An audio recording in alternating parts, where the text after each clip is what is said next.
Priscilia berkata, "Ya Sarmila, tolong bantu mempersiapkan untuk kita." "Terima kasih, Nona, jangan sebut-sebut. Saya beruntung bisa bekerja di keluarga Sanjaya," kata Sarmila sambil menyiapkan sarapan. Sarapan disiapkan dengan cermat. Dulu disiapkan secara terpisah, menurut masing-masing selera. Priscilia menyesap bubur jagung hangatnya dan bertanya, "Ngomong-ngomong, Sarmila, apakah kakak iparku sudah bangun?" Sarmila berkata, "Dia pergi mencari Tuan Dirga. Putri kecil, ikuti aku untuk pergi ke rumah pamanmu hari ini. Dia tidak ingin meninggalkan anak-anak di rumah tanpa pengawasan orang dewasa." "Oke." Putri kecil juga ingin mengikuti bibinya. Dia tidak suka tinggal di rumah. "Bibi kecil, aku juga ingin pergi." Kenzo telah berada di sini selama beberapa hari. Dia tahu bahwa ayah mendengarkan putri kecil, meskipun dia adalah yang termuda. Ayahnya akan setuju dengan apapun yang dia katakan. Nyatanya, putri kecillah yang menyuruh ayahnya untuk menjaganya. Oleh karena itu, dia perlu merawat adik perempuannya ini dengan baik. Hanya dengan begitu orang tuanya akan bahagia. Hanya dengan begitu dia akan terhubung dengan keluarga ini. Dia berumur 11 tahun. Dia tahu banyak hal. "Oke, kalau begitu ayo kita pergi bersama." Priscilia tahu niat Putri Bramasta mengadopsi anak adalah untuk mencarikan teman bermain bagi putri kecil. Ini adalah kesempatan bagus bagi mereka untuk menjalin ikatan. Sebelum pergi, dia menelepon Agam. Priscilia mengetahui bahwa ternyata Agam tidak berada di pangkalan militer. Dia bersama pejabat pemerintah kota Jakarta untuk menyambut beberapa VIP penting dari negara A. Priscilia berasal dari negara A, tetapi dia belum sempat mengunjungi negara tersebut. Bertemu dengan orang-orang sepertinya merupakan awal yang baik. Para pejabat bertemu di Hotel Jakarta, yang sering disediakan untuk delegasi dan pejabat penting. Setiap kali politisi asing berkunjung, hotel akan dijaga ketat oleh angkatan bersenjata khusus. Kali ini, dengan Kapten Agam memimpin pasukan, tidak ada yang berani menimbulkan masalah. Saat Priscilia tiba bersama putri kecil dan Kenzo, delegasi asing masih dalam perjalanan, jadi dia punya waktu untuk mengobrol dengan Agam. "Agam, siapa yang datang kali ini?" "Putra ketiga Presiden Negara A, anak tunggal Nyonya Presiden," jawab Agam. "Oh, begitu ya. Dia memang tamu penting," Priscilia dikatakan. "Sepertinya untuk saat ini, kita harus menunggu dan melihat kemampuannya.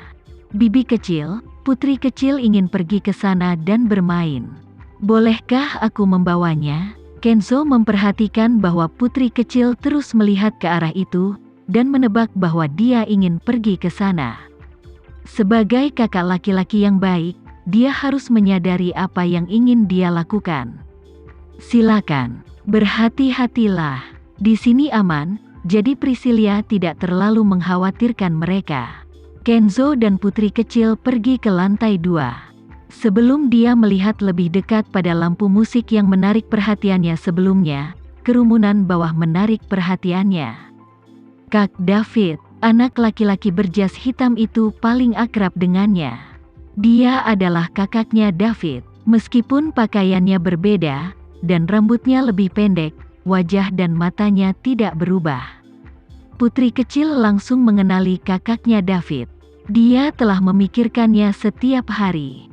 "Kak David," dia berteriak sekuat tenaga, tetapi ada terlalu banyak orang di sekitarnya. Itu terlalu berisik. Suaranya hilang di keramaian. Dia berteriak beberapa kali, tetapi kakaknya David tidak mendengarnya. Dia menjadi cemas.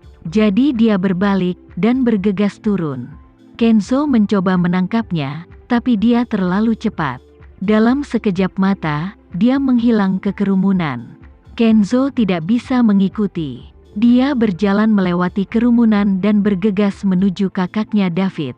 Dia ingin melompat ke pelukannya lagi. Dia ingin merasakan pelukan dan ciumannya lagi.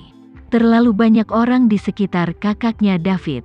Dia terlalu kecil. Dia bermanuver melewati kaki kerumunan, tapi dia tidak berpikir untuk mundur. Pikiran bahwa dia akan bertemu dengan kakaknya David memberinya energi. Tidak ada yang bisa menghentikannya. Akhirnya, dia sampai di sisi kakaknya David. Dia bergegas mendekat dan memeluk kakinya lalu berkata dengan lembut, "Kak David, aku sangat merindukanmu." Dia memekik namanya dan mengusapkan kepala kecilnya ke kakinya, menunggunya mengangkatnya. Lalu dia akan memberitahunya betapa dia juga merindukannya. Namun, putri kecil tidak mendapatkan apa yang dia perkirakan. Sebaliknya, orang lain menjemputnya. "Anak siapa ini? Bagaimana kamu bisa berlarian seperti itu?" Meskipun dia telah melanggar batas tamu VIP, tetapi setiap anak yang ada di sini harus kaya atau penting, jadi meskipun mereka tidak tahu siapa dia, mereka tetap ramah. "Tidak, lepaskan aku ingin Kak David," putri kecil berkata dengan marah, tetapi matanya tertuju pada kakaknya David. Dari tempatnya berdiri, dia tidak bisa melihat wajahnya dengan jelas karena perbedaan tinggi badannya dengan kakaknya David. Sekarang dia digendong, dia bisa melihat wajah dan matanya dengan jelas. Kakaknya David masih setampan yang diingat putri kecil. Baginya, dia adalah satu-satunya anak laki-laki yang tampan seperti ayahnya. Melihatnya, dia melontarkan senyum cerah. Matanya yang besar dan cerah berkilat saat dia menatapnya. Dia menggemaskan. Bahkan pria yang memeluknya pun tergoda untuk mencubit wajahnya dan memberinya kecupan di pipi. Namun, begitu pria itu mengulurkan tangannya, dia memiringkan kepala kecilnya dan menghindari kontak. "Orang jahat besar, lepaskan aku." Dia tidak ingin seseorang yang dia tidak suka menyentuhnya. Pria ini jahat karena dia telah mengambilnya dari kakaknya David. Namun, di matanya, dia hanya bisa melihat kakaknya David. Dia tidak peduli tentang apa yang orang lain lakukan. Dia menatap kakaknya David, yang sudah lama tidak dia lihat, dan hatinya penuh. Dia diam-diam berharap kakaknya David akan segera datang, membawanya pergi dari pria jahat ini, dan memeluknya. "Kak David, aku ingin pelukan. Cepat datang dan gendong aku." Putri kecil mengedipkan matanya yang besar dan cerah, hatinya penuh harapan, dan mengulurkan tangan kecilnya ke arah David. Tepat saat dia menaikkan harapannya, tatapan kakaknya David melewatinya. Dia tidak berhenti sejenak, seolah-olah dia tidak mengenalinya sama sekali. "Kak David, gendong aku." Dia pikir dia tidak mendengarnya, jadi dia berulang kali memanggilnya. Tapi itu tidak berhasil. Kali ini, dia bahkan tidak menoleh untuk melihatnya. Sepertinya dia tidak tahu siapa dia. "Kak David, aku ingin pelukan." Setelah ketiga kalinya, dia cemberut, suaranya hampir menangis. Dia telah merindukannya begitu lama dan sekarang setelah dia muncul di hadapannya, dia sangat gembira. Tapi kakaknya David terang-terangan mengabaikannya. Kekecewaan melanda putri kecil. Dia baru berusia 4 tahun, jadi dia tidak mengerti banyak. Dia tidak mempertimbangkan apapun tentang identitas asli kakaknya David. Dia hanya mengenalnya sebagai kakaknya David dan tidak peduli tentang hal lain. Karena itu ketika dia melihatnya, dia bergegas melewati kerumunan tanpa berpikir. Dia ingin melemparkan dirinya ke dalam pelukannya. Dulu, ketika dia ada, kakaknya David akan selalu memeluknya. Ini adalah satu-satunya saat dia tidak memeluknya. Dia bahkan tidak memandangnya. Dia mengerutkan bibir merah mudanya dan berkata dengan lembut, "Kak David, ini aku, putri kecil. Tolong peluk aku." Kak David, kali ini, dia tidak bisa menunggu reaksinya. Dia tidak bisa menahan kesedihannya lagi. Dia mengatupkan bibirnya dan hendak menangis, tetapi dia menahannya karena kakaknya David telah mengatakan sebelumnya, anak-anak tidak terlihat baik menangis.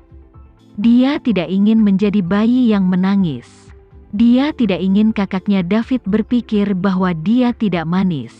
Dia ingin dia menganggapnya sebagai anak yang paling menggemaskan di dunia.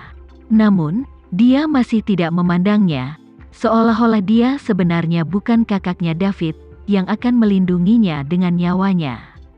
Maaf atas masalah ini, saya akan segera mengambil anak ini, kata lelaki itu, ketika dia yakin bahwa VIP tidak mengenal anak ini. Pria itu berbalik dan pergi, memegang putri kecil di tangannya.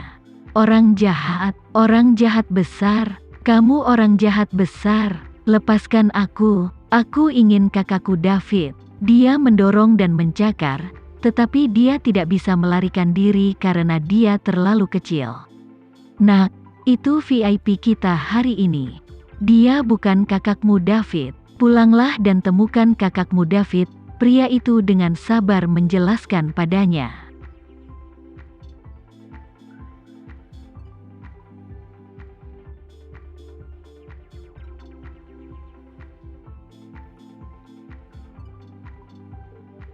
Sekian dulu ya video kali ini, kita lanjutkan lagi videonya di lain waktu.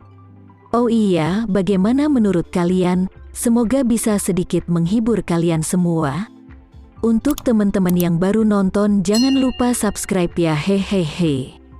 Dan kalau teman-teman ada yang ingin gabung langganan, bisa langsung gabung saja untuk dapat fitur yang menarik dan sedikit membantu Mimin.